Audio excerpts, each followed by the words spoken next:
वक्रतुंड महाकाय सूर्यकोटि समप्रभ निर्विघ्नं कुरु मे देवः सर्व कार्येषु सर्वदा। आप सभी माननीय विशिष्ट जनों को गणेश चतुर्थी की हार्दिक शुभकामनाएं।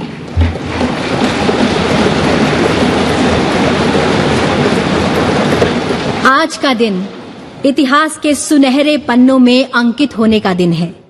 ये दिन परिवर्तन का है, एक नए शुभ आरंभ का, पुरातन से नवीनता की ओर बढ़ने का, परंपराओं को साथ लिए आधुनिकता के साथ कदम ताल करने का। और इसी पल को एक साथ जीने के लिए हम सब एकत्रित हुए हैं संसद के ऐतिहासिक केंद्रीय कक्ष में। आप सभी माननीय विशिष्ट जनों का हार्दिक स्वागत, अभिनंदन एवं शत शत वंदन।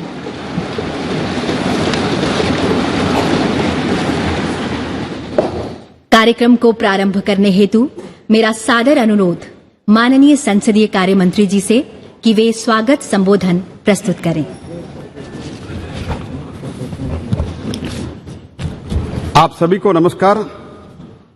I am feeling proud privileged to be the part of this historic occasion where we have assembled in this iconic central hall for the celebration of our 75 years of the parliamentary democratic journey and shifting to the new parliament building. First of all, I welcome Honorable Vice President of India and the Chairman of Rajya Sabha, Shri Jagdeep Dhankar ji, to gracing this momentous occasion. I welcome the most popular, dynamic, Honorable Prime Minister, Shri Narendra Modi ji, who has been real force behind giving us the new temple of democracy in the shape of new state-of-art Parliament House building, which is emerging as a symbol of Atmanirbhar Bharat. I also welcome Honorable Speaker Shri Om Birla ji, Deputy Chairman Rajya Sabha Shri Harivansh ji, Leader of the Rajya Sabha Shri Piyush Goyal ji, Leader of the Opposition Rajya Sabha Shri Mallikarjun Kharge ji, Leader of the largest opposition party in the Lok Sabha, Shri Adhiranjan Chaudhary ji, all my colleague ministers, other senior leaders, fellow MPs from both the houses of the parliament, to this function which has been organized to commemorate the last sitting of both the house held yesterday in the respective chambers. Today onwards, our two houses of the parliament shall have their sittings in the new Parliament House building. We all know that this central hall has witnessed transfer of power from Britain to Bharat. The formation and adoption of our constitution by the Constituent Assembly has been host to some very important occasions like rollout of GST, one tax, one nation, a finest example of cooperative federalism in our parliamentary democracy. There were 3 joint sittings of both the houses of the parliament for resolving the deadlocks under the Article 108, that is the Dowry Prohibition Bill 1959, the Banking Service Commission Repeal Bill 1978, Prevention of Terrorism Bill 2002. You all know that Lok Sabha and Rajya Sabha were sitting in this building since 13th May 1952. Along with all my fellow members of the parliament and other stakeholders of this parliament, I am very happy and enthusiastic about the functions of the two houses of the parliament henceforth from the new building, which is the symbol of new and emerging Bharat, paving the way for the developed nation as envisaged by Prime Minister by 2047. At the end, I would like to say that our journey so far is marked by excellent achievements, memorable experience, difficult challenges, remarkable milestones. As we go ahead, let us learn from our previous experiences so far and reaffirm our commitment to our historic democratic values and tirelessly work for the betterment of the person last in the queue. Jai Hind. बहुत बहुत धन्यवाद मान्यवर। अब संबोधन हेतु मैं आमंत्रित करना चाहूंगी लोकसभा में कार्यकाल की दृष्टि से वरिष्ठतम वर्तमान संसद सदस्य श्रीमती मेनका गांधी जी को।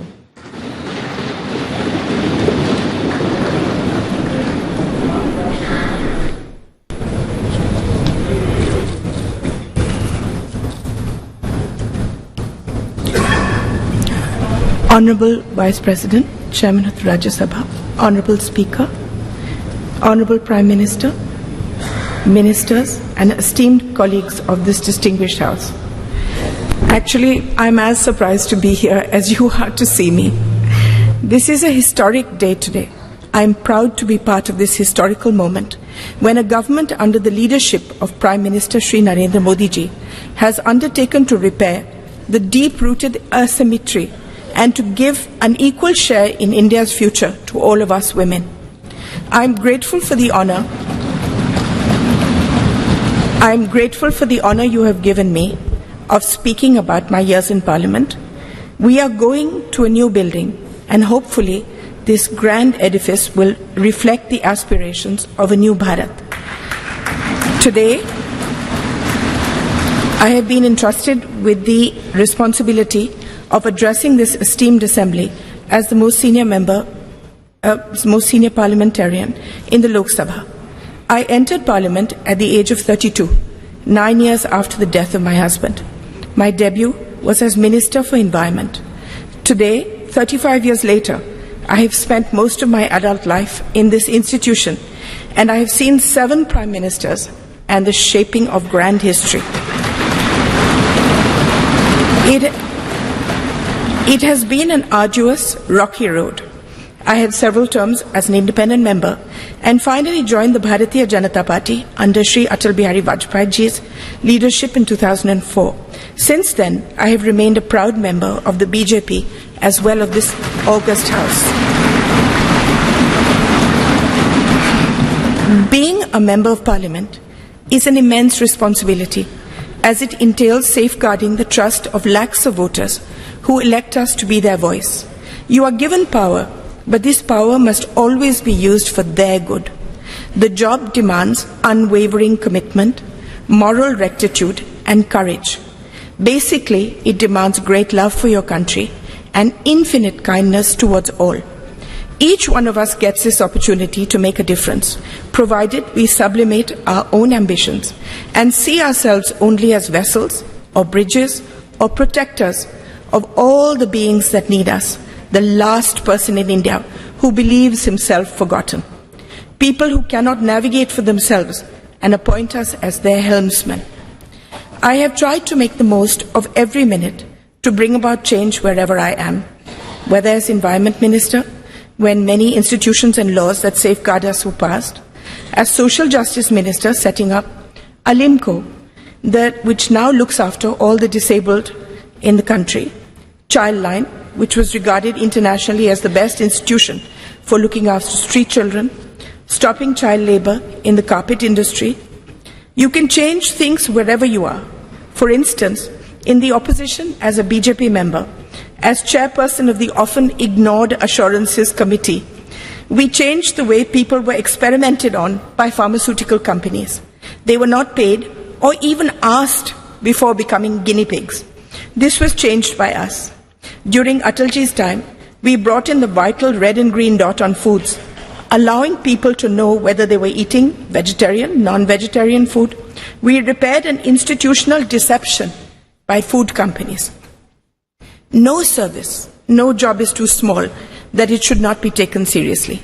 My happiest moment was being given the responsibility by the Prime Minister who coined the phrase Beti Bachao, Beti Padhao.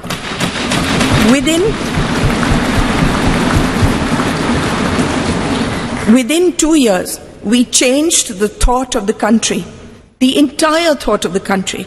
And the statistics show that it is a lasting change. From 130 women per thousand, a shameful statistic, it rose to 950. Crores of girls were saved. Not only that, it is now seen as a shame and a crime to do away with girl children, whether in the womb or newly born. Now that we are going into a new building, a new phase, I want to tell all the young people here that politics is never fulfilling unless you have a grand passion and a commitment outside it, unless a fire of curiosity burns within you. No service is too small in the service of Mother India. What I have learned is that each constituency is your family. Within my family, there are a million microcosms of individual families. Each of them depend on us. We are a part of their lives as they are of ours. I have seen my primary duty to look after each family that has placed itself in my care by electing me, by seeing me as one of their own. In this matter, I wish to say that the Prime Minister has seen beyond people as a statistic and has meticulously seen to the needs of each individual family. Opening bank accounts, giving dignity in the form of toilets, home water taps, building homes for the poor, gas cylinders, giving young people loans, skilling them, protecting them through the largest pandemic in history, saying that no one remained hungry. Before I end, I would like to tell you a few things that I have learnt in my long journey so far. Never give up. There are times in all our lives where the world sits heavy on our shoulders and there doesn't seem any path ahead. It will take courage, determination, and a commitment to something larger than ourselves to forge ahead. Have faith in the goodness of your fellow man. Quieten your mind and soldier on. Believe in yourself. You are an instrument of goodness. If you fight for good, you will always be protected. Use the pain that we all have in our hearts to make yourself a better human being, not to embitter you. Use the pain in your heart to see the pain in the hearts of millions of beings around you and dedicate your life to them. I want to speak to all the women here. The world is still an unequal place, and we as women need to be the greatest champions of and for each other. We need to support and protect each other, especially young women across the social spectrum who lead a marginalized existence so that they have the ability to forge their own destinies. There is no greater power in the world than the power of empathy and kindness, and this transforms the life of someone weaker than you. Kindness serves as its own reward. The greatest bank balance that we will ever possess is that of good deeds that we leave in our wake. That is the only legacy that will remain. My faith in God is unwavering. I see Him in everyone and everything. I see everything as sacred. I leave you with one thought. We are all part of one divine thread, and we are all connected, closer than we can imagine. Let us, irrespective of any differences we may have, wish happiness, protection, and on this holy day of Ganesh Chaturthi, a life free of obstacles for us and all our countrymen. Illuminate the lamp of goodness in our hearts. Jai Hind, Jai Bharat.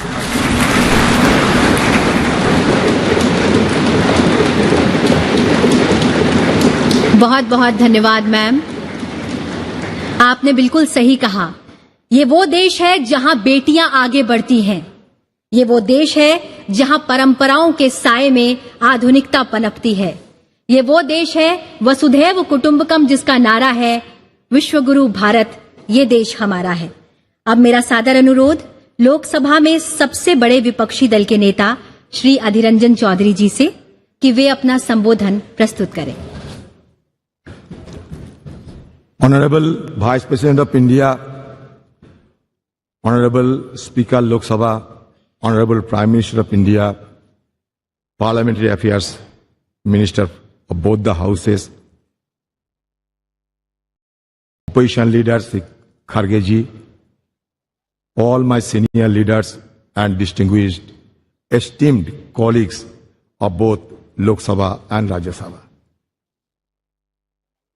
Having seized this opportunity without making any compunction, without mincing any word, I must state that I feel elevated and elated of having been stood in this podium, which had witnessed a caravan of historical episodes and numerous momentous events in the midst of the galaxy of luminaries who had rigged up their brain and burned the midnight oil to frame the Constitution of India in this august house, which is called at the time Constituent Assembly.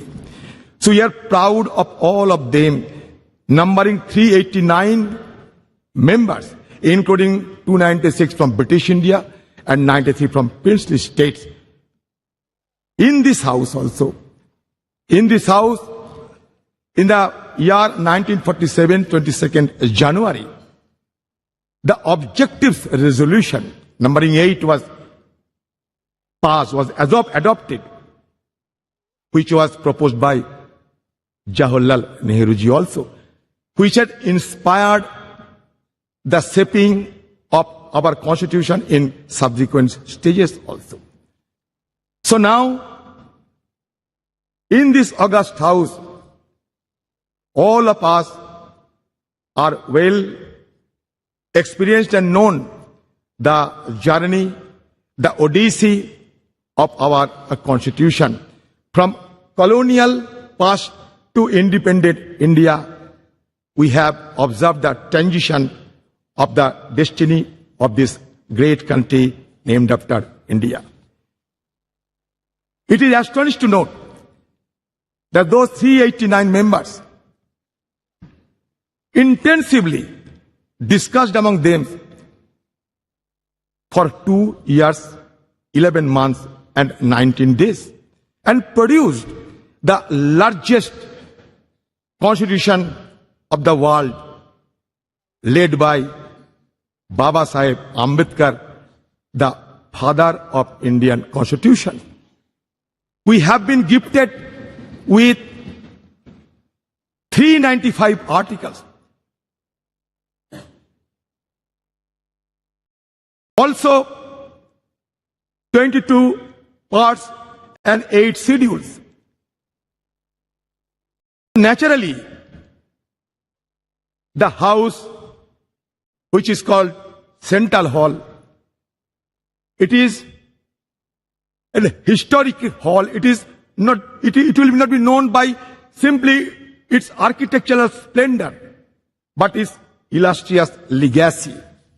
Now I come to the point that our ability to attain developed nation status by 2047 hinges on the active involvement of our citizens and the unwavering dedication of their representatives.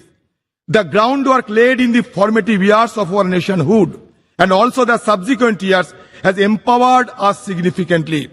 However, we are confronted with intricate challenges that require immediate attention and resolution as we progress towards this objective. I don't have any idea of what is called and how a country to be recognized as developed country by any designation. I do not have any idea of any global consensus is existed or not, because when we see other developed countries, among the various key determinants, one determinant is always followed, that is Human Development Index. And insofar as Human Development Index, India has been lagging behind and we are ranked 131 out of 189 countries. At present, disconcerting reports reveal that the top 10% of India's population controls a staggering 77% of nation's total wealth. In 2017, a staggering 73% of wealth generated has reportedly gravitated towards the wealthiest 1%, while staggering 670 million Indians constituting the poorest half of the population saw their wealth increase by a mere 1%. This stark disparity presents a crucial challenge in ensuring that millions of people living below the poverty line have access to fundamental necessities like food, shelter and healthcare, a prerequisite for advancing towards developed nation status. While India boasts of a sizable youth population, high unemployment rates pose a significant hurdle to leveraging this demographic advantage. Addressing these challenges is paramount, necessitating a concerted focus on job creation and the encouragement of entrepreneurship. It is essential to enable India's youthful population to contribute substantially to the country's economic growth and development. Despite India being the world's fifth largest economy, our per capita GDP falls far behind that of developed nations. Tackling this economic growth challenge requires pro-growth government policies, maintaining low inflation, reducing interest rates, alleviating unemployment, fostering a skilled workforce, bolstering purchasing power, stimulating demand, and enhancing the healthcare and education sector. India must prioritize the development of a globally competitive, labor-intensive manufacturing sector capable of generating significant employment opportunities. In sum, addressing the pressing issue of high youth unemployment is a pivotal step for India's march toward developed nation status by 2047. I am impatient. I do not want to wait till 2047. Why not before 2047? To realize the vision of becoming developed nation, India must pursue a growth trajectory that is both comprehensive and sustainable. Economic growth must be all-inclusive, benefiting every citizen. An overarching focus on human development, encompassing access to healthcare, education and essential services must be implemented holistically.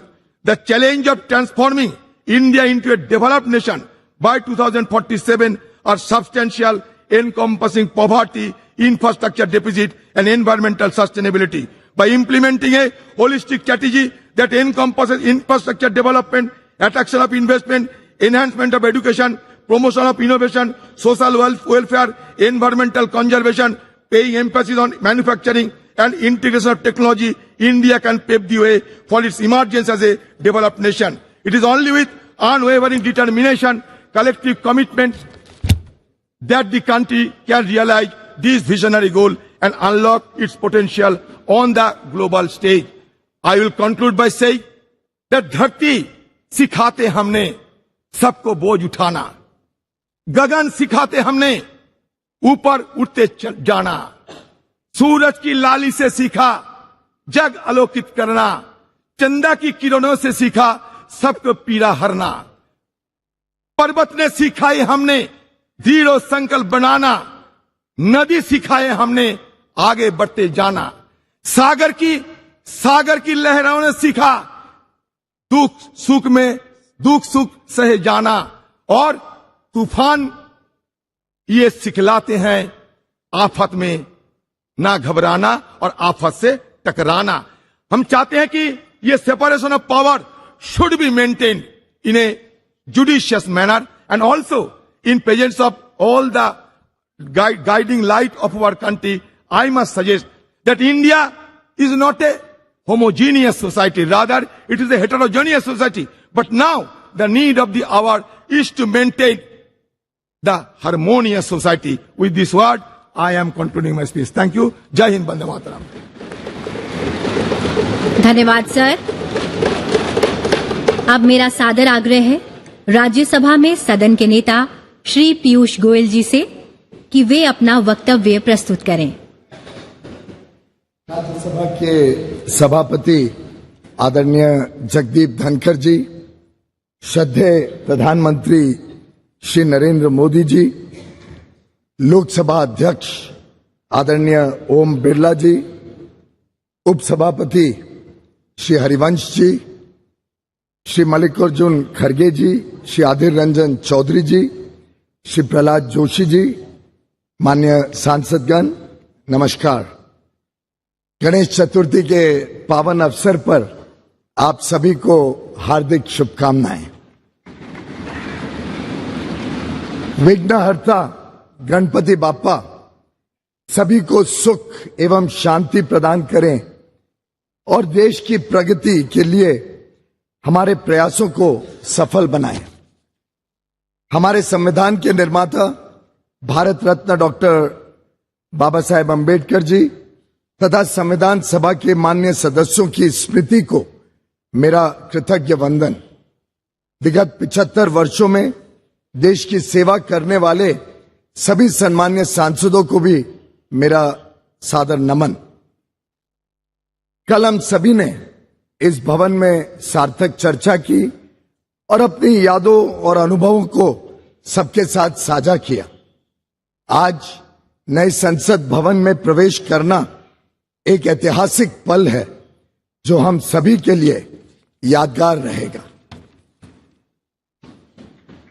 इस शुभ अवसर पर मैं आप सभी को बहुत बहुत बधाई देना चाहता हूं। नया संसद भवन हमारी सांस्कृतिक विरासत और आधुनिकता का जीवंत उदाहरण है। नए संसद भवन में स्थापित प्राचीन सेनगोल से प्रेरणा लेकर हम सभी कर्तव्य भावना से देश सेवा के तत्पर रहेंगे। आदरणीय प्रधानमंत्री श्री नरेंद्र मोदी जी के दूरदर्शी नेतृत्व में भारत एक वैश्विक शक्ति बन रहा है।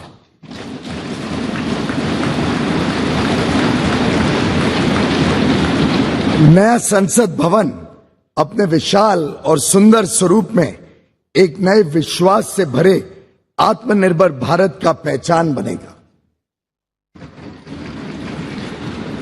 पार्लियामेंट हमेशा से एकता का प्रतीक रहा है।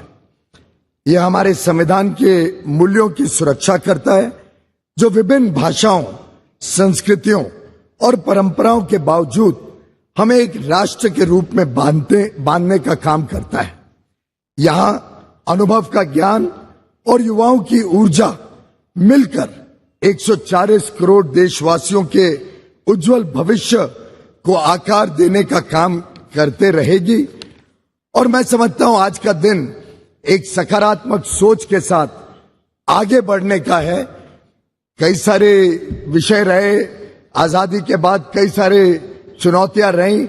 शायद कई सारी चुनौतियां समय पे अगर समाधान कर दिया होता तो और जल्दी 2047 के पहले भी देश विकसित बन जाता।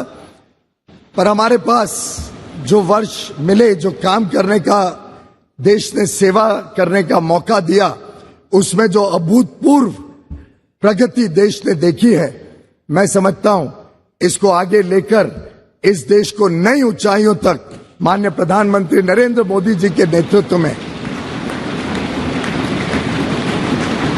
हम सब मिलकर काम करेंगे। लक्ष्य बड़ा है, राह कठिन है, पर मुझे पूरा विश्वास है संसद में जो जनप्रतिनिधि बैठेंगे वे अपने दायित्वों का पूर्ण निष्ठा से निर्वहन करेंगे और अमृत काल में एक समृद्ध, सशक्त और विकसित भारत के सृजन का आधार बनेंगे। बहुत बहुत धन्यवाद। भारत माता की जय। सादर धन्यवाद sir.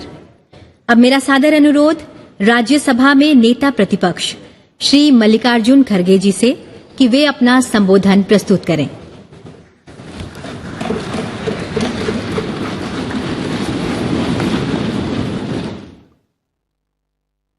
Honorable Vice President of India,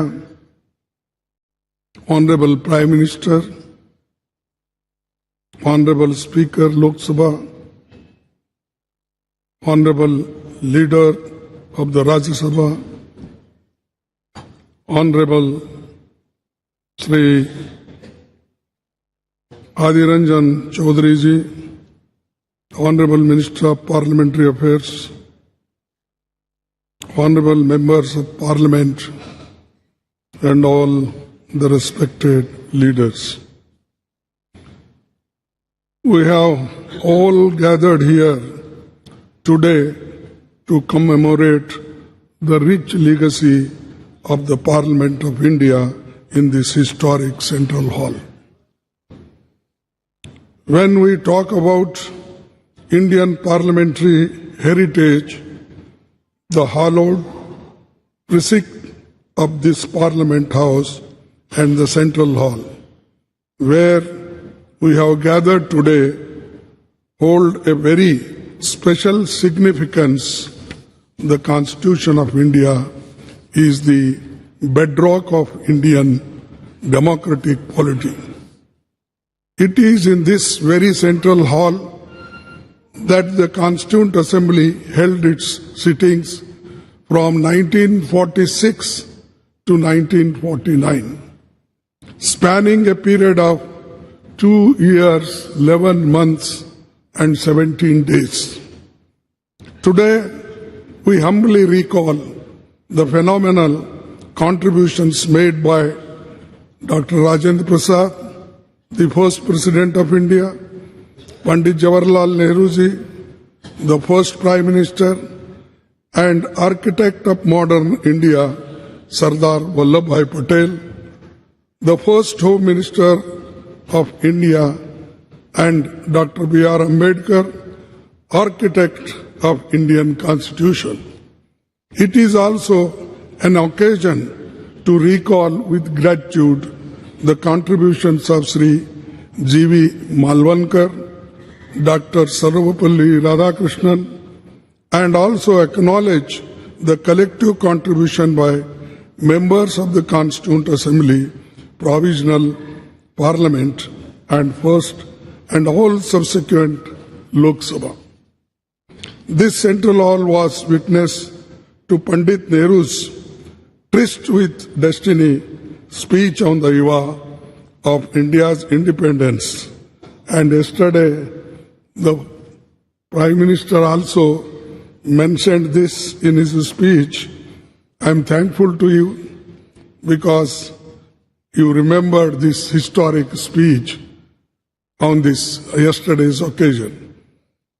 Sir, the India's independence during his speech, the Pandit Nehruji inter alia stated, which I quote, long years ago we have made a tryst with destiny, and now the time comes when we shall redeem our pledge, not wholly or in full measures, but very substantially.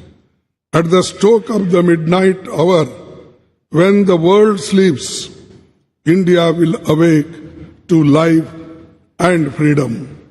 A moment comes, which comes but rarely in history, when we step out from the old to new, when an age ends, and when the soul of the nation, long suppressed, finds utterances.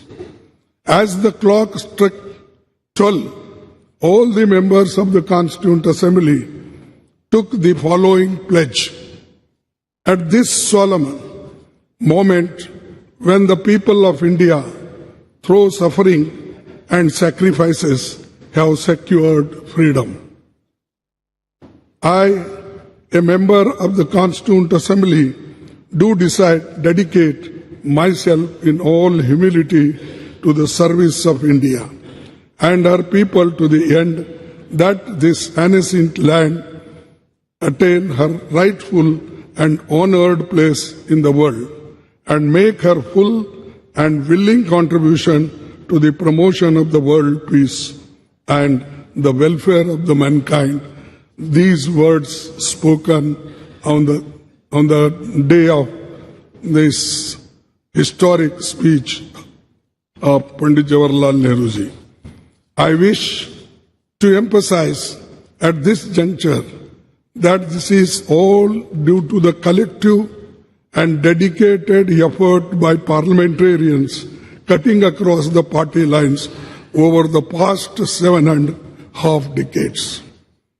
This rich legacy has formed a strong foundation for India's growth as a powerful democratic nation. Every nook and corner of the Parliament House has witnessed the evolution of our parliamentary democracy over the past 75 years.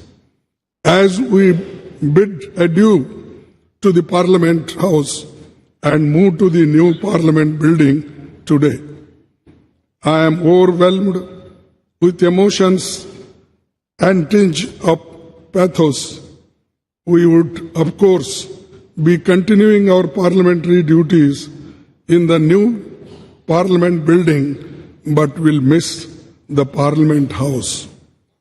The success of the institution lies in the upholding constitutional values and ideals. The idea that institutions are sacrosanct and essential for the success is a fundamental principle in governance and development.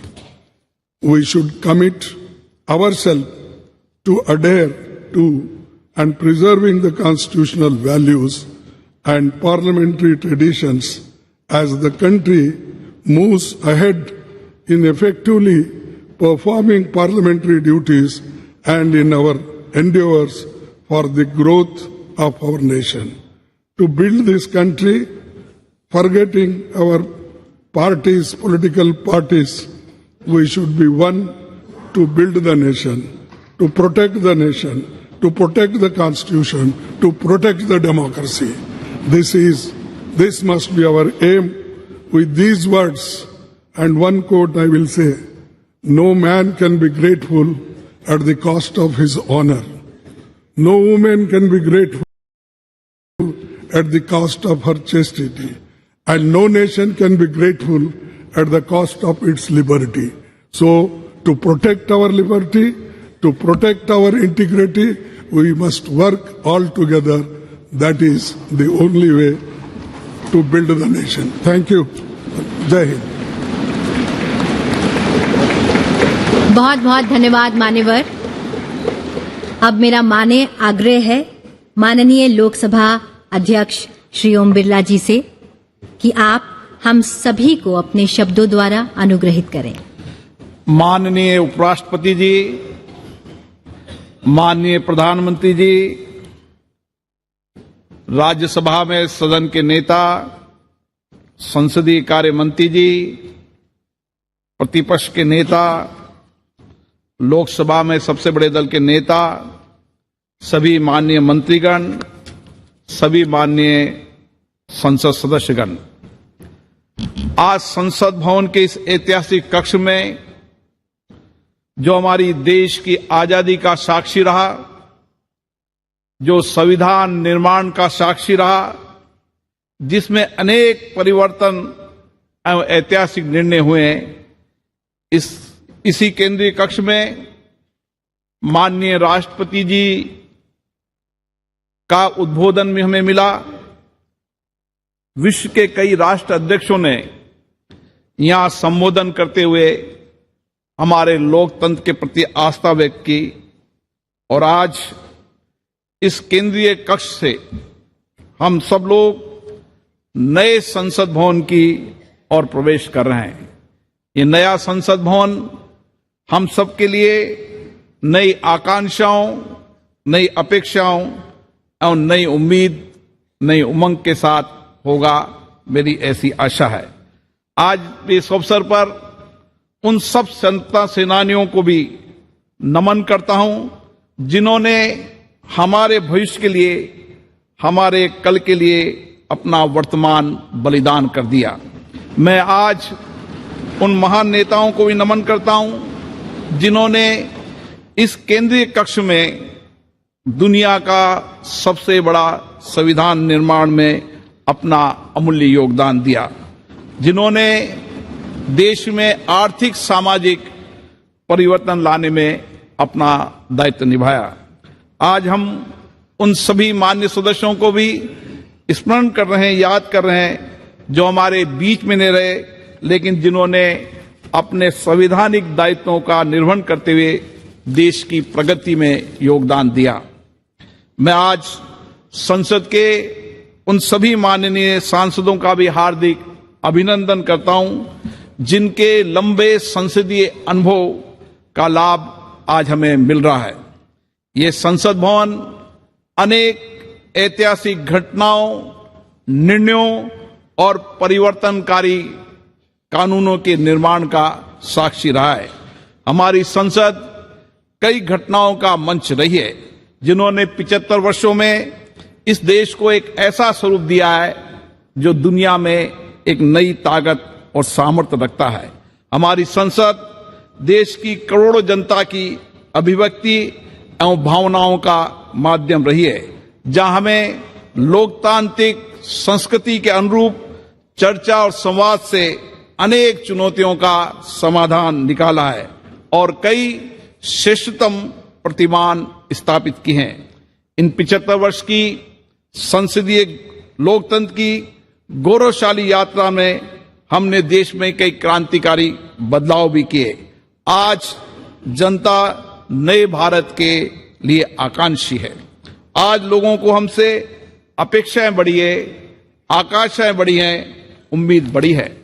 ऐसे में हमारी जिम्मेदारी और बढ़ जाती है कि हम अपने संवैधानिक दायित्वों का शुद्ध अंतर्करण से निर्वहन करें और उनकी अपेक्षाओं, आकांक्षाओं और उम्मीदों को पूरा करें और आकांक्षी भारत के सपनों को साकार करें। मान्यवर, हम सबका सौभाग्य है कि हम ऐसे कालखंड के जनप्रतिनिधि हैं जिस समय भारत हर क्षेत्र में तेजी से आगे बढ़ रहा है। हमारी लोकतांत्रिक संस्कृति और हमारा श्रेष्ठ नेतृत्व के कारण हम पूरे विश्व को एक परिवार के रूप में लेकर वैश्विक चुनौतियों का समाधान के लिए भारत एक सार्थक भूमिका निभा रहा है। आज हम नए भवन में प्रवेश कर रहे हैं। नए भवन में प्रवेश करते समय विकसित भारत बनाने की हमारी प्रतिबद्धता को हम दोहराने का अवसर भी है। हमारा संकल्प है कि हम इसी संसदीय लोकतंत्र से सामूहिक चर्चा, संवाद, सहमति, असहमति और कठिन परिश्रम से सारे देश की जनभागीदारी के साथ इन आकांक्षाओं को पूरा करेंगे। विश्व के सबसे बड़े संसदीय लोकतंत्र होने के नाते हमारी जिम्मेदारी और बढ़ जाती है। इसलिए आवश्यक है कि हमारी संसद हर एक मुद्दे पर चर्चा करे, सार्थक सकारात्मक दिशा दे, कानून बनाते समय सारगर्भित चर्चा हो, सकारात्मक के साथ चर्चा हो, ताकि हम देश को और अधिक समर्थ एवं समर्थ बना सकें। और इसमें हमारी संसद की उल्लेखनीय भूमिका होनी चाहिए। आजादी के इस अमृत काल में हम 2047 तक विकसित भारत के निर्माण के लक्ष्य को लेकर चल रहे हैं। विकसित भारत बनाने का ये लक्ष्य हमारी संसद के माध्यम से साकार होगा। हम ऐसे संकल्प की प्रतिबद्धता के साथ नए भवन में प्रवेश करेंगे जहां हमारी भागीदारी भी होगी, जनता की अपेक्षाएं भी पूरी होगी और नए आकांक्षी भारत और 2047 में विकसित भारत के सपने को भी पूरा पकाएंगे। आज गणेश चतुर्थी के शुभ दिन, ऐसे शुभ दिन पर अच्छी परंपराएं, अच्छी परिपाटियां, अच्छी प्रथाएं, अच्छे अनुभव हम साथ लेकर जाएं और नए संसद भवन में उनको स्थापित करें, ताकि विश्व के लिए भारत का लोकतंत्र मार्गदर्शक बन सके। नया भवन हमारे देश की आकांक्षी जनता के लिए परिणामदायक हो, परिवर्तनकारी हो, ताकि हमारे संविधान निर्माताओं ने समानता, न्याय और बंधुता का जो संदेश दिया है उसे हम पूरा कर सके। हम अपनी संसद को देश की जनता की सेवा में सच्चे भाव से समर्पित करें। इसी अपेक्षा के साथ मैं पुनः इस भवन को, उन सब लोगों को जिनका इस लोकतंत्र को स्थापित करने में, लोकतंत्र की मर्यादा प्रतिष्ठा बढ़ाने में योगदान रहा, उन सबको भी नमन करता हूं। धन्यवाद। बहुत बहुत धन्यवाद मान्यवर। अब मेरा विनम्र अनुरोध माननीय प्रधानमंत्री श्री नरेंद्र मोदी जी से कि आप विशिष्ट जनों की सभा को संबोधित करें एवं हम सभी का मार्गदर्शन करें।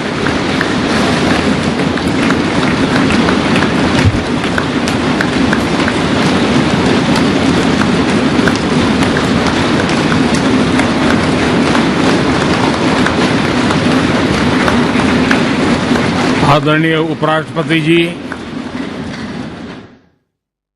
आदरणीय स्पीकर महोदय,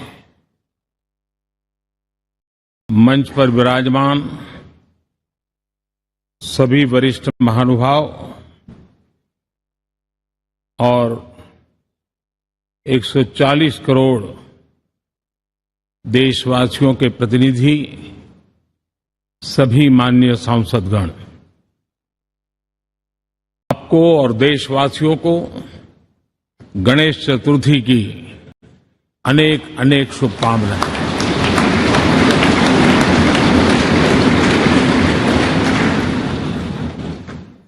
आज नए संसद भवन में हम सब मिलकर के नए भविष्य का श्री गणेश करने जा रहे हैं।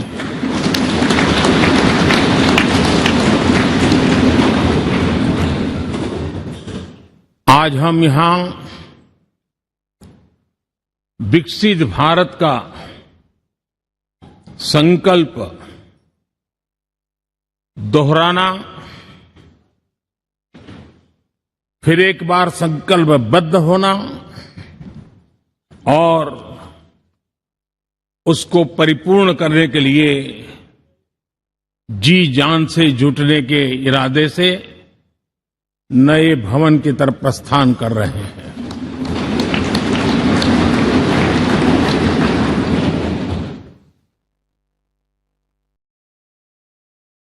सम्मान्य सभागृह, ये भवन और उसमें भी ये सेंट्रल हॉल एक प्रकार से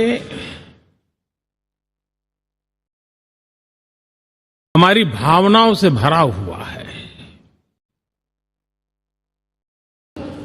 हमें भावुक भी करता है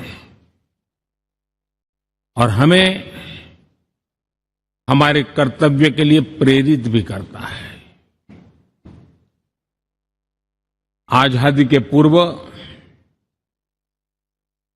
ये खंड एक प्रकार से लाइब्रेरी के रूप में इस्तेमाल होता था, लेकिन बाद में संविधान सभा की बैठक यहां शुरू हुई और उन संविधान सभा की बैठकों के द्वारा गहन चर्चा विचारणा कर करके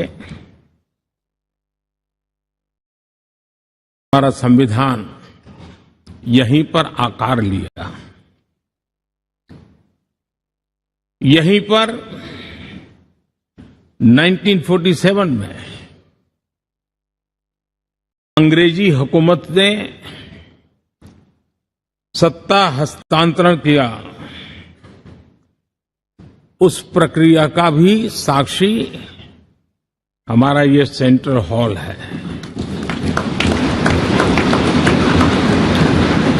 इसी सेंट्रल हॉल में भारत के तिरंगे को अपनाया गया, हमारे राष्ट्रगान को अपनाया गया और ऐतिहासिक अवसरों पर आजादी के बाद भी सभी सरकारों के दरमियान अनेक अवसर आए जब दोनों सदनों ने मिलकर के यहां पर भारत के भाग्य को गढ़ने के पर विचार किया, सहमति बनाई और निर्णय भी किए। 1952 के बाद दुनिया के करीब 41 राष्ट्राध्यक्षों ने इस सेंट्रल हॉल में हमारे सभी माननीय सांसदों को संबोधित किया है।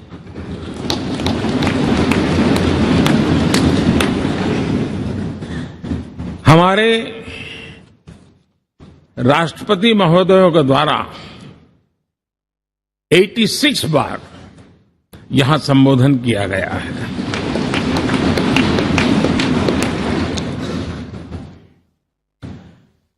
बीते 7 दशकों में जो भी साथी इन जिम्मेवारियों से गुजरे हैं, जिम्मेवारियों को संभाली है, अनेक कानूनों, अनेक संशोधन और अनेक सुधारों का हिस्सा रहे हैं। अभी तक लोकसभा और राज्यसभा ने मिलकर करीब करीब 4000 से अधिक कानून पास किए हैं।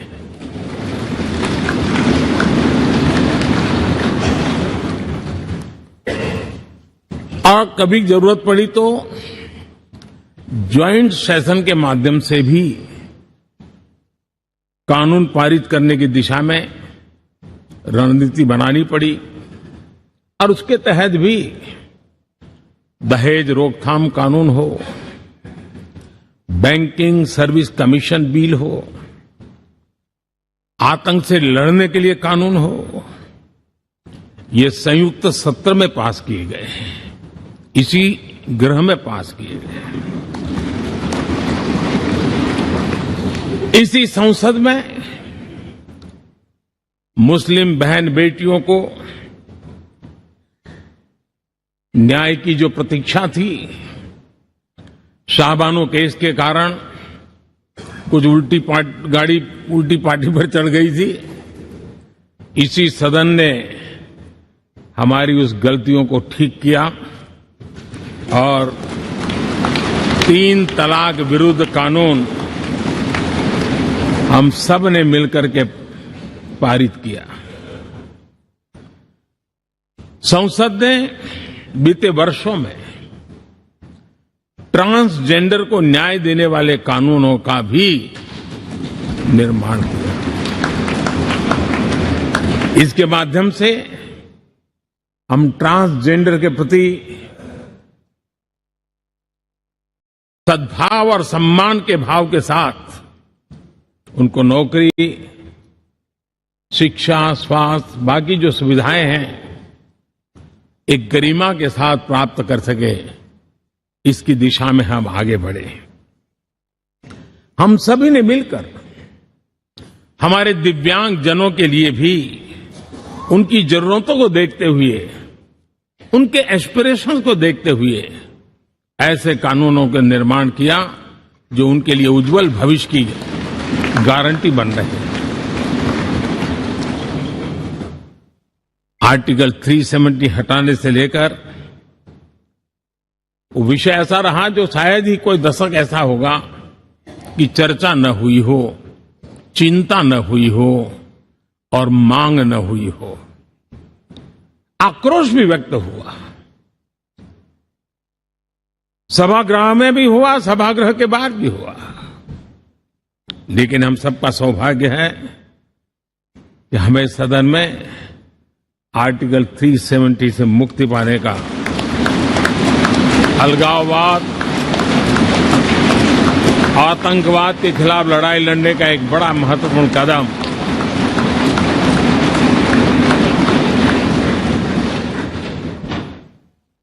और इस महत्वपूर्ण काम में माननीय सांसदों की, संसद की बहुत बड़ी भूमिका है। जम्मू कश्मीर में इसी सदन में निर्मित हुआ संविधान हमारे पूर्वजों ने दिया हुआ वो महामूल्य दस्तावेज जम्मू कश्मीर में लागू करते हैं तो इस मिट्टी को प्रणाम करने का मन करता है। आज जम्मू और कश्मीर शांति और विकास के रास्ते पर चलने के लिए प्रतिबद्ध हुआ है और नए उमंग, नए उत्साह, नए संकल्प के साथ जम्मू कश्मीर के लोग आगे बढ़ने का कोई मौका अब छोड़ना नहीं चाहते हैं।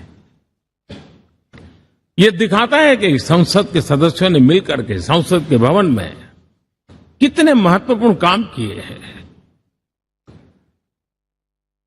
माननीय सांसदगण, लाल किले से मैंने कहा था यही समय है, सही समय है।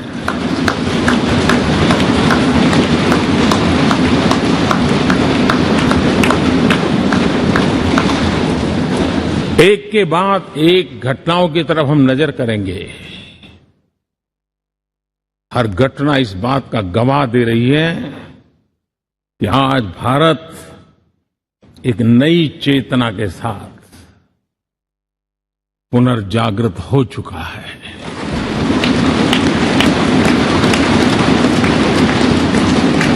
भारत नई ऊर्जा से भर चुका है।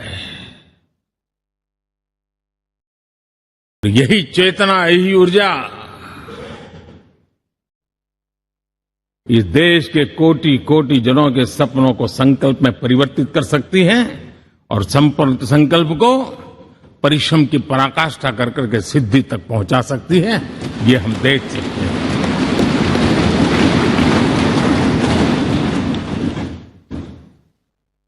और मेरा विश्वास है, देश जिस दिशा में चल पड़ा है, इच्छित परिणाम अवश्य प्राप्त होंगे।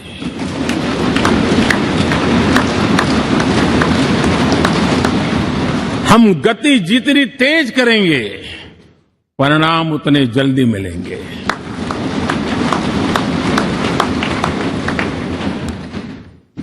आज भारत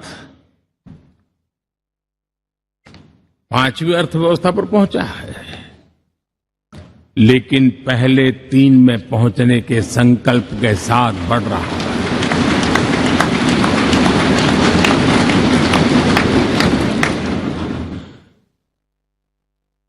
और मैं जिस स्थान पर बैठा हूं, जो जानकारियां प्राप्त होती है, उसके आधार पर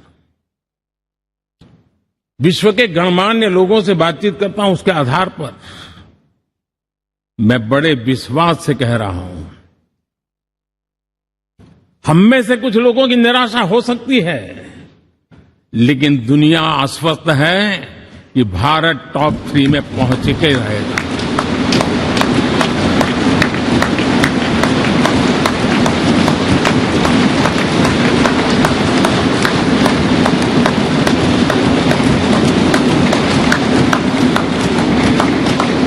भारत का बैंकिंग सेक्टर आज अपनी मजबूती के कारण से फिर एक बार दुनिया में सकारात्मक चर्चा का केंद्र बना हुआ है।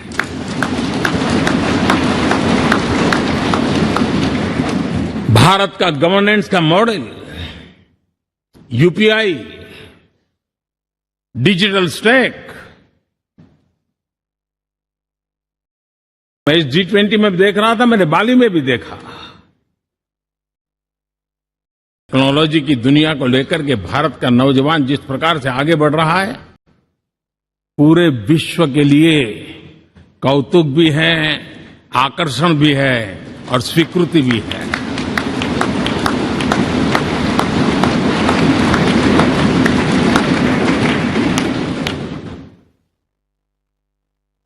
हम सब उस ऐसे कालखंड में हैं, मैं कहूंगा हम लोग एक भाग्यवान लोग हैं। ऐसी भाग्यवान समय में हमें कुछ दायित्व निभाने का अवसर आया है और हमारा सबसे बड़ा भाग्य है कि आज इंडियन एस्पिरेशंस उस ऊंचाई पर हैं जो शायद पिछले 1000 साल में नहीं रहे होंगे।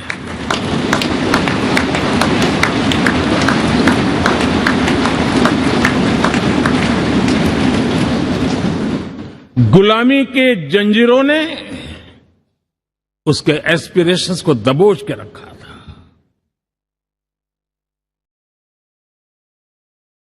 उसकी भावनाओं को तहस नहस कर दिया था। आजाद भारत में अपने सपने संजो रहा था, चुनौतियों से जूझ रहा था,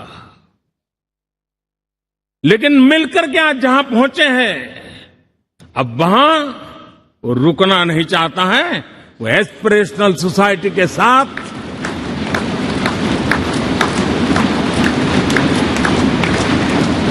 नए लक्ष्य गढ़ना चाहता है।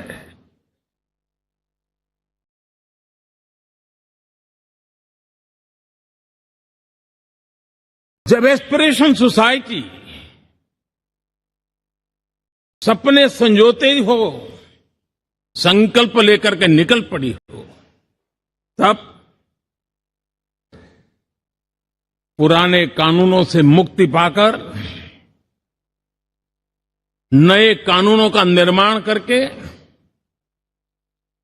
उज्जवल भविष्य के लिए एक मार्ग प्रशस्त करने का दायित्व हम सभी सांसदों का सविशेष होता है। संसद में बनने वाला हर कानून, संसद में होने वाली हर चर्चा, संसद से जाने वाला हर संकेत इंडियन एस्पिरेशन को बढ़ावा देने के लिए ही होना चाहिए।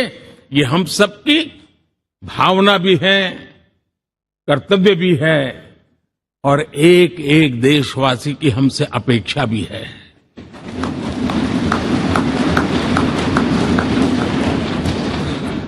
हम जो भी रिफॉर्म करें उसके मूल में इंडियन एस्पिरेशन सबसे सर्वोच्च पद पर होना चाहिए, प्राथमिकता पर होना चाहिए।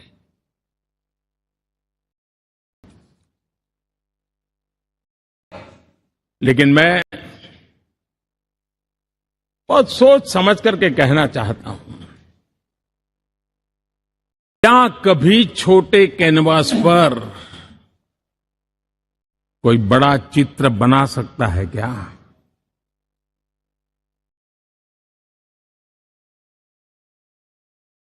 जैसे छोटे कैनवास पर बड़ा चित्र नहीं बन सकता, वैसे हम भी अगर हमारे सोचने के कैनवास को बड़ा नहीं कर सकते तो भव्य भारत का चित्र भी हम नहीं अंकित कर सकते।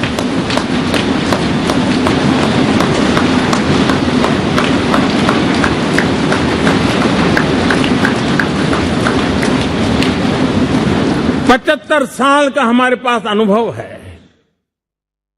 हमारे पूर्वजों ने जो कुछ भी रास्ते बनाए उससे हमने सीखा है। हमारे पास एक बहुत बड़ी विरासत है।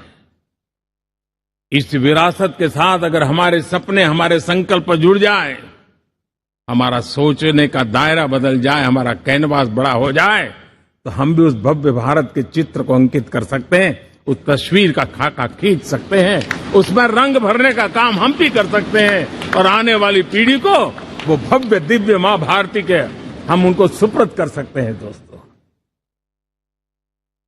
अमृतकाल के 25 वर्षों में भारत को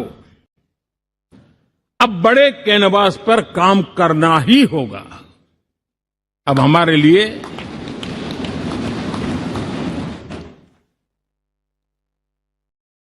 छोटी छोटी चीजों में उलझना वो वक्त चला गया है। आत्मनिर्भर भारत बनाने के लक्ष्य को सबसे पहले परिपूर्ण करना चाहिए और हमसे शुरुआत होती है, हर नागरिक से शुरुआत होती है। और आज दुनिया में भी एक समय ऐसा था कि लोग मुझे कहते थे, हमारे बड़े बड़े बुद्धिजीवी और अर्थशास्त्री लिखते थे कि मोदी आत्मनिर्भर की बात करता है तो मल्टीलेटरलिज्म के सामने चुनौती तो बन नहीं जाएगा, ग्लोबल इकोनॉमी के जमाने में ठीक तो नहीं होगा। लेकिन 5 साल के भीतर भीतर देखा, दुनिया भारत के आत्मनिर्भर मॉडल की चर्चा करने लग गई है।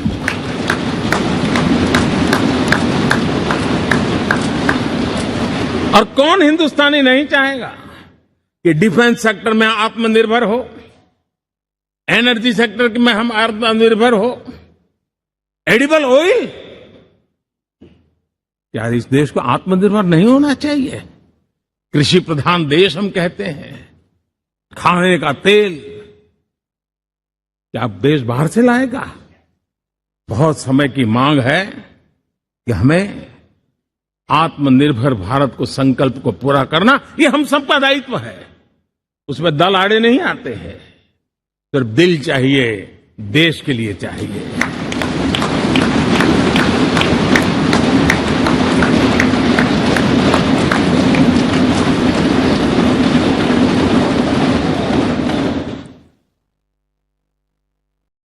हमें अब मैन्युफैक्चरिंग सेक्टर में दुनिया में सर्वश्रेष्ठ बनने की दिशा में ही कदम रखने होंगे। और मैंने एक बार लाल किले से कहा था, जीरो डिफेक्ट जीरो इफेक्ट। हमारे प्रोडक्ट में कोई डिफेक्ट ना हो, हमारी प्रक्रिया में पर्यावरण पर कोई इफेक्ट ना हो, ऐसा जीरो डिफेक्ट जीरो इफेक्ट वाला हमें दुनिया के सामने मैन्युफैक्चरिंग क्षेत्र में जाना हो। हमारे डिजाइनर, हमारे यहां निर्माण हो रही डिजाइन्स, हमारे सॉफ्टवेयर, हमारे एग्रीकल्चर प्रोडक्ट्स, हमारे हस्तशिल्प, हर क्षेत्र में अब हमें वैश्विक मापदंडों को पार करने के इरादे से ही चलना चाहिए, तब जाकर के विश्व के अंदर हम अपना झंडा फहरा सकते हैं। मेरे गांव में मेरा सबसे अच्छा माल हो, इतनी बात नहीं चलेगी। मेरे राज्य में मेरा सबसे अच्छा प्रोडक्ट नहीं चलेगा, मेरे देश में मेरा सबसे अच्छा प्रोडक्ट नहीं चलेगा, दुनिया में मेरा प्रोडक्ट सबसे अच्छा होगा, ये भाव हमें पैदा है।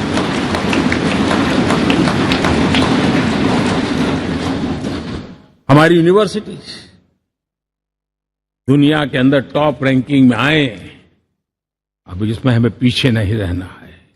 हमारे शिक्षा जगत को नई नेशनल एजुकेशन पॉलिसी मिली है, एक खुलापन है, सर्व स्वीकृत बनी है, उसके सहारे अब हमें चल पाना है।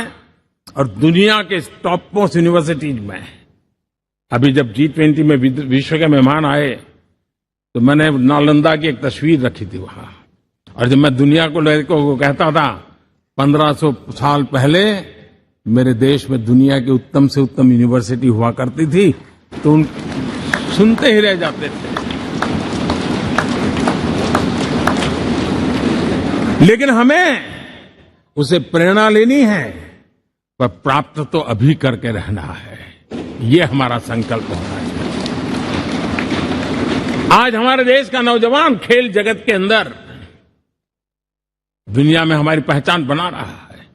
टियर 2, टियर 3 सिटी से, गांव, गरीब परिवारों से, गांव से देश के नौजवान, देश की बेटे बेटियां आज खेलकूद के जगत जीवन में हमारा नाम रोशन कर रही है। लेकिन देश चाहता है और देश का संकल्प होना चाहिए कि अब खेलकूद के हर पोडियम पे हमारा तिरंगा भी लहराता होगा।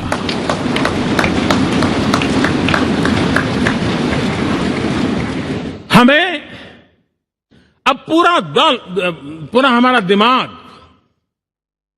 क्वालिटी पर फोकस करना ही होगा, ताकि हम विश्व की आशा अपेक्षाओं के अनुकूल और भारत के सामान्य मानव के जीवन में भी क्वालिटी ऑफ लाइफ के प्रति जो एस्पिरेशन बढ़ा है, उसको हम एड्रेस कर पाए। और जैसे मैंने कहा, हम भाग्यवान हैं कि हम उस समय काम कर रहे हैं जब समाज अपने आप एक एस्पिरेशनल सोसाइटी है। हमारा और भी एक भाग्य है कि हम उस समय हैं जब हिंदुस्तान युवा देश है। हम दुनिया में सबसे ज्यादा जन आबादी वाला तो देश बने ही हैं, लेकिन सबसे बड़ी आबादी, उसमें भी सबसे युवा, ये पहली बार हुआ है।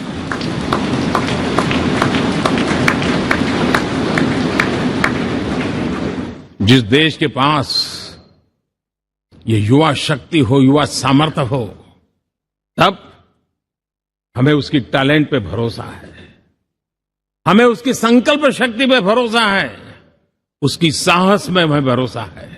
और इसलिए हम चाहते हैं कि दुनिया में भारत का युवा अग्रिम पंक्ति में नजर आना चाहिए, वो स्थिति पैदा होनी चाहिए।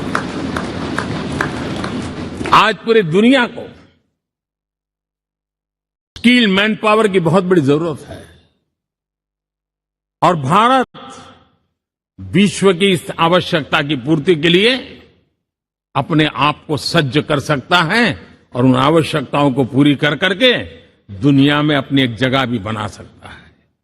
और इसलिए विश्व में उनकी आवश्यकता के लिए किस प्रकार के मैन पावर की जरूरत है, किस प्रकार के उनको ह्यूमन रिसोर्स की जरूरत है, उस स्किल मैपिंग का काम भी चल रहा है और उस स्किल मैपिंग के अनुसार भारत के अंदर स्किल डेवलपमेंट की तरफ हम बल दे रहे हैं और जितना ज्यादा हम स्किल डेवलपमेंट पर बल देंगे भारत के नौजवानों का सामर्थ्य विश्व में अपना डंका बजाने में कोई कमी नहीं रखेगा।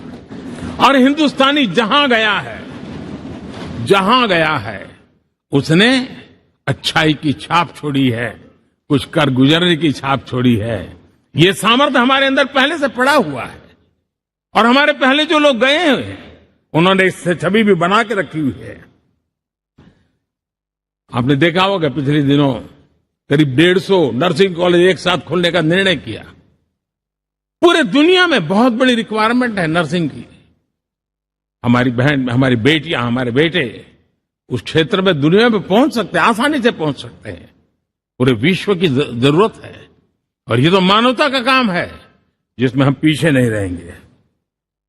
आज मेडिकल कॉलेजेस का इतना व्यापक रूप से निर्माण देश की आवश्यकता तो पूरी करनी ही करनी है, दुनिया की आवश्यकताओं में भी योगदान दे सकते हैं। कहने का तात्पर्य यही है, हर छोटी चीज पर बारीकी से ध्यान देते हुए उस पर अपना ध्यान केंद्रित करते हुए हमें आगे बढ़ना है। हमें भविष्य के लिए सही समय पर सही फैसले भी लेने होते हैं। हम फैसलों को टाल नहीं सकते हैं।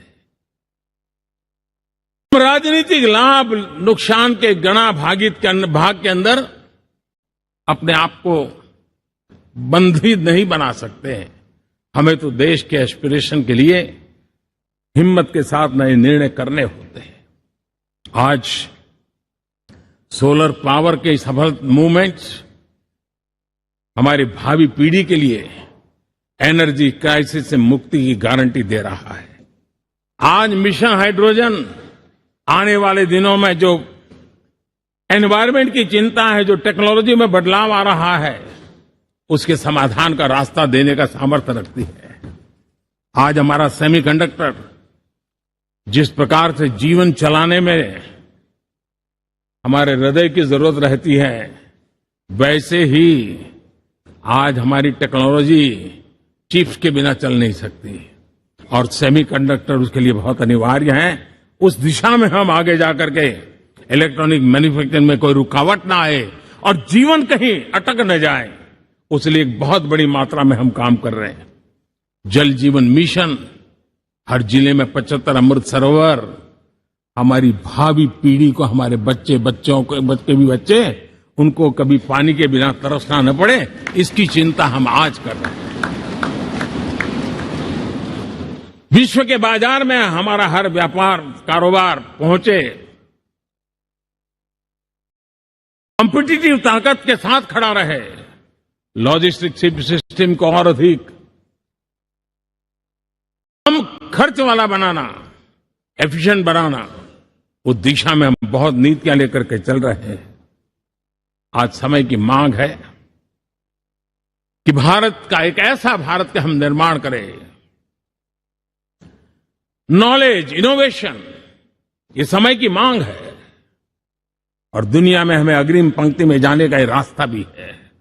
और इसलिए पिछले हमने समय नेशनल एजुकेशन पॉलिसी के साथ साथ टेक्नोलॉजी के बढ़ावे के लिए हमने रिसर्च और इनोवेशन का एक कानून भी पारित किया है, ताकि हमारे देश के नौजवानों को इस इनोवेशन के और चंद्रयान 3 की सफलता के बाद देश के नौजवानों के मन में विज्ञान की तरफ आकर्षण बढ़ रहा है। हमें मौका गंवाना नहीं है। हमारी युवा पीढ़ी को हमने रिसर्च और इनोवेशन के लिए पूरे अवसर देने हैं और इस इकोसिस्टम को बनाने के लिए हमने एक उज्जवल भविष्य के निर्माण की नींव रखी है। आदरणीय बंधुगण, सामाजिक न्याय ये हमारी पहली शर्त है। बिना सामाजिक न्याय, बिना संतुलन, बिना समभाव, बिना समत्व हम इच्छित परिणामों को घर के भीतर प्राप्त नहीं कर सकते। लेकिन सामाजिक न्याय की चर्चा बहुत सीमित बन के रह गई। हमें उसको व्यापक रूप में देखना होगा। हम किसी गरीब को कोई सुविधा दें, किसी समाज में दबे कुचले व्यक्ति को कोई सुविधा दें, वो तो सामाजिक न्याय की एक प्रक्रिया है। लेकिन उसके घर तक पक्की सड़क बन जाए ना, वो भी सामाजिक न्याय के लिए उसको मजबूती देती है। उसके घर के नजदीक में बच्चों के लिए अगर स्कूल खुल जाए तो वो भी उसको सामाजिक न्याय की मजबूती देती है। उसको बिना खर्च अगर आरोग्य में समय की जरूरत पड़े वो मिले, तब जाकर के सामाजिक न्याय की मजबूती मिलती है। और इसलिए जिस प्रकार से समाज व्यवस्था में सामाजिक न्याय जरूरत है, वैसा ही राष्ट्र व्यवस्था में सामाजिक न्याय की आवश्यकता है। अब देश का कोई हिस्सा पीछे रह जाए, अविकसित रह जाए, ये भी सामाजिक न्याय के खिलाफ है। दुर्भाग्य से देश का पूर्वी इलाका, भारत का पूर्वी भाग, जो समृद्धि से भरा हुआ है, लेकिन वहां के नौजवानों को रोजगार के लिए दूसरे इलाके में जाना पड़ रहा है। ये स्थिति हमें बदलनी है। हमारे देश के उस पूर्वी भाग को, इलाका को समृद्ध बना करके सामाजिक न्याय की मजबूती भी हमने देनी है। असंतुलित विकास, शरीर कितना भी स्वस्थ क्यों न हो, लेकिन एक उंगली को भी अगर लकवा मार गया है तो शरीर स्वस्थ नहीं माना जाता है। भारत कितना ही समृद्ध हो, लेकिन कोई अंग उसका दुर्बल रह जाए तो भारत समृद्धि में पीछे है, मानना पड़ेगा। और इसलिए हम सर्वांगीण विकास के पक्ष में, सामाजिक न्याय की उस ऊंचाई को प्राप्त करने के पक्ष में, दिशा में हमें आगे बढ़ना है। चाहे पूर्वी भारत हो, चाहे नॉर्थ ईस्ट हो, हमें उन चीजों को प्राप्त करना। और उसी लिए जो रणनीति कितनी सफल हुई है, 100 एस्पिरेशनल डिस्ट्रिक्ट पर विशेष काम किया, नौजवान अफसरों को लगाया गया, एक स्ट्रेटेजी बनाई गई। आज दुनिया उस मॉडल की चर्चा कर रही है। और आज 100 डिस्ट्रिक्ट, देश के कोने कोने में जो पीछे माने जाते थे, उसको बोझ मान लिया गया था। आज स्थिति ये बनी है कि वो 100 डिस्ट्रिक्ट अपने अपने राज्य में लीड कर रहे हैं, राज्य की एवरेज से भी ऊपर जा रहे हैं। और इस सफलता को देख करके, सामाजिक न्याय की इस भावना को मजबूत करते हुए 100 डिस्ट्रिक्ट में से आगे बढ़ करके अब जमीनी स्तर पर ले जाने के लिए 500 ब्लॉक तक उनको एस्पिरेशनल डिस्ट्रिक्ट ब्लॉक के नाते आइडेंटिफाई करके उसको मजबूती करने देने का काम चल रहा है। और मुझे विश्वास है ये एस्पिरेशनल ब्लॉक्स है, वो एक विकास का नया मॉडल बनने वाले हैं। वो एक प्रकार से देश के विकास के एक नए ऊर्जा केंद्र बनने की संभावना रखते हैं। और उस दिशा में भी हम आगे बढ़ रहे हैं। माननीय सांसदगण, आज विश्व की नजर भारत पर है। शीत युद्ध के समय हमारी पहचान कूटनिरपेक्ष देश के रूप में रही। उस समय की जो जरूरत थी, उसके जो लाभ होने थे, उस समय से हम गुजरे हैं। लेकिन अब भारत का स्थान कुछ और बना है। और इसलिए उस समय कूटनिरपेक्ष की अवस्था आवश्यक होगी। आज हम उस नीति को लेकर के चल रहे हैं, जिस नीति को अगर हमें पहचानना है तो विश्व मित्र के रूप में हम आगे बढ़ रहे हैं। हम दुनिया से मित्रता कर रहे हैं, दुनिया हमारे में मित्र खोज रही है। ये शायद विश्व में एक भारत ने, और दूरी नहीं, हो सके उतनी निकटता, उस रास्ते पर चल करके भी हम अपने विश्व मित्र के रूप में भाव आज सफलतापूर्वक आगे बढ़ा रहे हैं। और मुझे लगता है कि इसका लाभ आज भारत को हो रहा है। भारत आज दुनिया के लिए एक स्टेबल सप्लाई चेन के रूप में उभर रहा है। और आज विश्व की ये जरूरत है। और उस आवश्यकता की पूर्ति करने का काम G20 में भारत ग्लोबल साउथ के आवाज बनकर के उभरा है। ये बीज G20 समिट में जो बीज बोया गया है, मेरे देशवासी आने वाले समय देखेंगे कि वो ऐसा वटवृक्ष बनने वाला है, ऐसा वटवृक्ष बनने वाला है, विश्वास का ऐसा वटवृक्ष बनने वाला है, जिसकी साया में आने वाली पीढ़ियां सदियों तक एक गर्व के साथ अपना सीना तान करके खड़ी रहेगी, ये मुझे विश्वास है।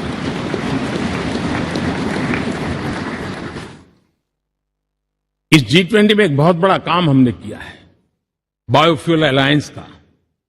हम विश्व के नेतृत्व करते रहे, दिशा दे रहे हैं, और विश्व को बायोफ्यूल अलायंस में दुनिया के सभी देश देखते ही देखते उसकी सदस्यता ले रहे थे, और एक बहुत बड़ा आंदोलन खड़ा होने जा रहा है, और जिसका नेतृत्व ये हमारा भारत कर रहा है। छोटे छोटे महाद्वीप, उनके साथ भी आर्थिक कॉरिडोर बनाने की दिशा में हमने बड़ी मजबूती के साथ कदम उठाए हैं। आदरणीय बंधुगण, आदरणीय उपराष्ट्रपति जी, आदरणीय स्पीकर महोदय, आज हम यहां से विदाई लेकर के नए भवन में जा रहे हैं, संसद के नए भवन में बैठने वाले हैं, और ये शुभ है, गणेश चतुर्थी के दिन बैठ रहे हैं।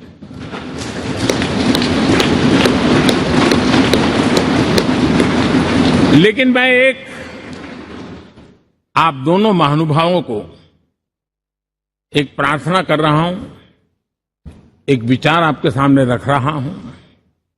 मैं आशा करता हूं कि आप दोनों मिलकर के उस विचार पर जहां भी जरूरत पड़े मंथन करके कुछ निर्णय अवश्य कीजिए। और मेरी प्रार्थना है, मेरा सुझाव है कि अब हम जब नए सदन में जा रहे हैं, तब इसकी गरिमा कभी भी कम नहीं होनी चाहिए।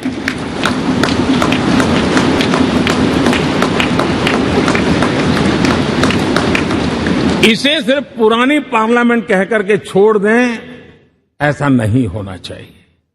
और इसलिए मेरी प्रार्थना है कि भविष्य में अगर आप सहमति दे दोनों महानुभाव, तो इसको संविधान सदन के रूप में जाना जाए।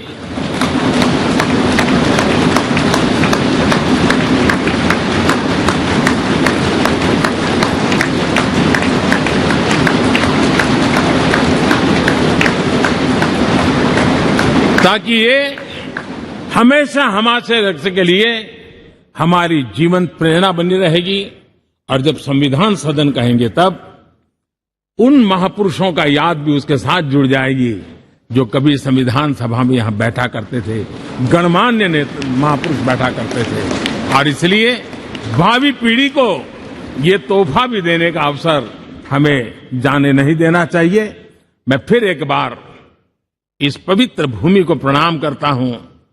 यहां पर जो तपस्या हुई है, जन कल्याण के लिए संकल्प हुए हैं, इसको परिपूर्ण करने के लिए 7 दशक से भी अधिक समय से जो पुरुषार्थ हुआ है, उन सबको प्रणाम करते हुए मैं मेरी वाणी को विराम देता हूं और नए सदन के लिए आप सबको शुभकामनाएं देता हूं। बहुत बहुत धन्यवाद।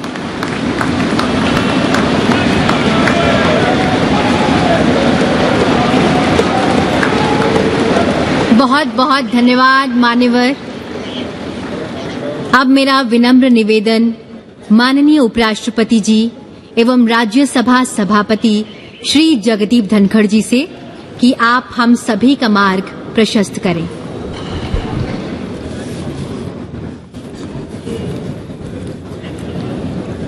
Honourable prime minister of Bharat Shri Narendra Modi ji, honourable speaker Lok Sabha Shri Om Birla ji, Shri Pralhad Joshi ji, union minister of parliamentary affairs,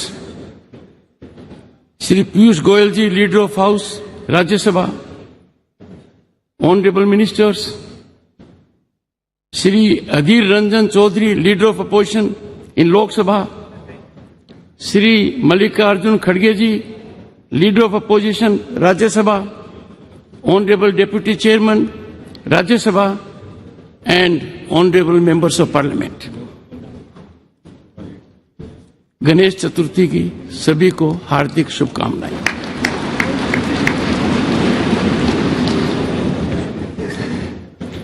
माननीय प्रधानमंत्री जी ने अचानक होमवर्क दे दिया और प्रधानमंत्री जी के बाद बोलना अपने आप में बहुत बड़ी चुनौती है।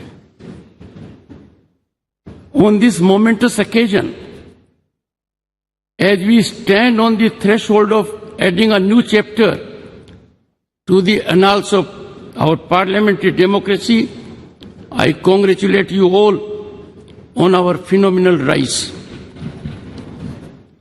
We all are indeed privileged to be witnessing this history in the making as we bid adieu to this magnificent parliament building which houses both the chambers of our parliament and this imposing central hall and move to the new one.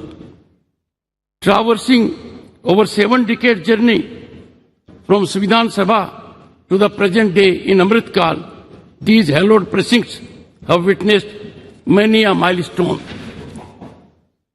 Honorable members, from tryst with destiny at midnight of 15th August 1947 to unfolding of innovative, impactful, forward-looking GST regime at midnight of June 30, 2047, and now this significant day. In this very central hall, the members of the Constituent Assembly embarked upon the journey to accomplish the daunting task of drafting the Constitution of India. Deliberations in the Constituent Assembly in this theatre exemplified decorum and healthy debate. Contentious issues were negotiated in a spirit of consensus with scholarly debate and spirited deliberations. Honorable members, we all need to emulate the exemplary conduct of our founding fathers. The new building of Parliament, a testament to dawn of Atmanirbhar Bharat, is much beyond an architectural marvel. It is a reflection of India's rich cultural diversity, a symbol of national pride, unity, and identity. Impactfully organized G20 resulted in demonstration of India's global power. The new building of Parliament, Bharat Mandapam and Yasho Bhumi are the most recent infrastructure masterpieces competing with the best in the world. These iconic venues are set to play a pivotal role in shaping India's tomorrow. Honorable members, the world now realizes that our nation is on the rise as never before, and this rise is unstoppable. Bharat is defining global discourse, shaping their outcome, and has emerged as significant player among the Committee of Nations. Bharat is dominating as an agenda setter for global peace, climate transition, and economic development on par with other leading players. In this encouraging scenario, generating hope and optimism all around, I find it a befitting occasion to congratulate Prime Minister Narendra Modi for his sagacious approach, people-centric vision, missionary zeal, and exemplary execution. Salute and appreciate contribution of the people in all walks of life and our bureaucracy that is enjoined with execution of policies. Honorable members, time has come to give up once and for all the premise of justifying transgression of conduct and outrageous disregard of rules in the temples of democracy by making reference to past instances.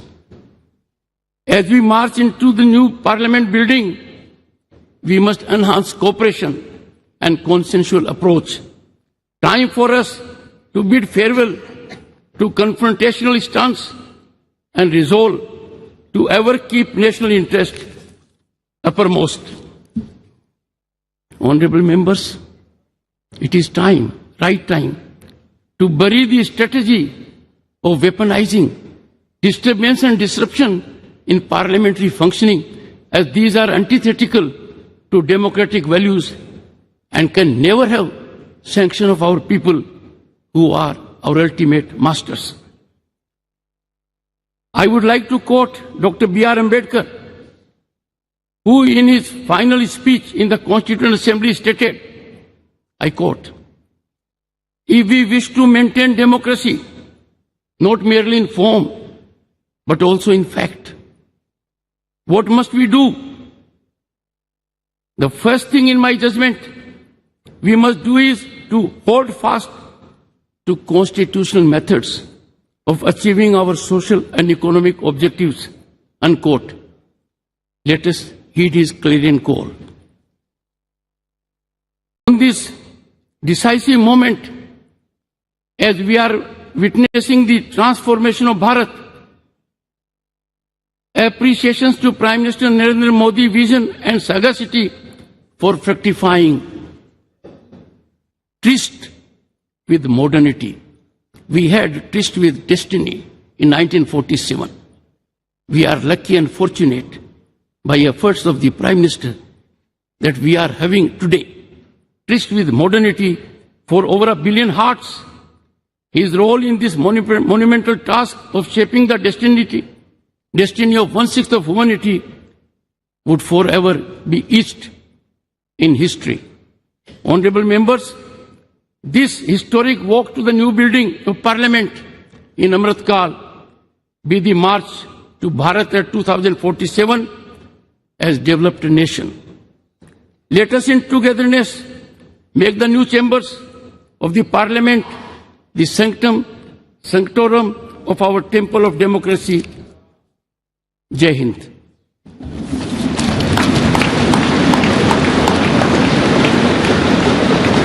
सादर धन्यवाद मान्यवर। कार्यक्रम के समापन से पूर्व आप सभी से अनुरोध कि राष्ट्र गीत के सम्मान में अपने स्थान पर खड़े हो जाएं।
आजादी के अमृत काल में आइए नई ऊर्जा के साथ, नई चेतना के साथ अब कदम बढ़ाएं नव निर्माण की ओर।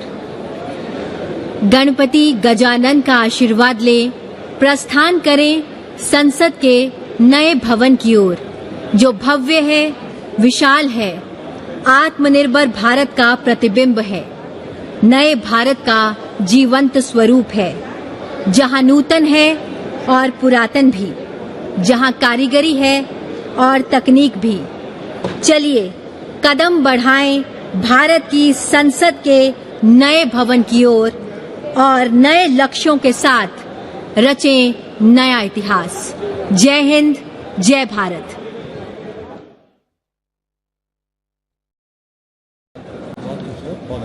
Have it. Send a hello to me on WhatsApp. I don't have a number.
तो अब वो पल जब नई उमंग, नए उत्साह, नई दृष्टि के साथ